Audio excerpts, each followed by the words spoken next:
Congressman Brian Mast, Republican from Florida and an Afghan war veteran, joins me now. Congressman, this is a dreadful mess for those left behind. How do we fix it?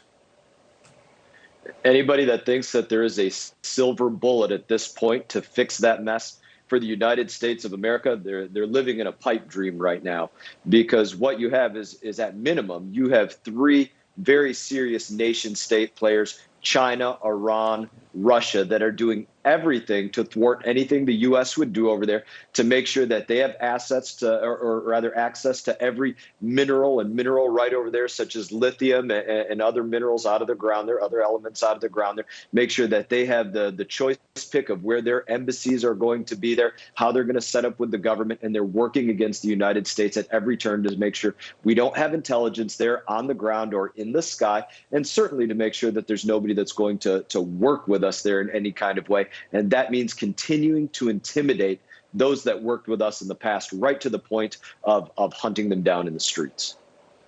What do you say to this? The only way to get those people out is to buy them out, is to buy the Taliban off, give them money to get those people out. That's what it's going to come to, right? They're going to try to extort the United States for every dollar, cent, piece of munition, vote at the UN, you name it, anything that they can to do. If they think that they have the leverage because there's a U.S. citizen or an asset remaining in Afghanistan. And here's one of the bigger concerns on that as well. You and I are still talking about this right now, but we know that the media cycle in many cases has moved on from talking about a lot of what's happening in Afghanistan, certainly these SIV applicants and others. When this cycle totally moves on and people really aren't talking about Afghanistan in the media, then the Taliban at that point have total control when the rest of the world is not paying attention to what's going on there.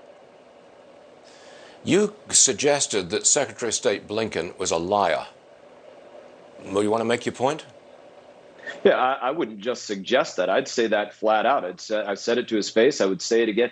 Every time he stepped in front of the camera, as well as other people from the administration, they stepped up and they lied. You look at the timeline of what they said day one of the Afghanistan hostage crisis, day two, day three, day four, when they're stepping in front of a camera and saying things like, well, listen, the Taliban promised that they weren't going to allow terrorists to enter the country.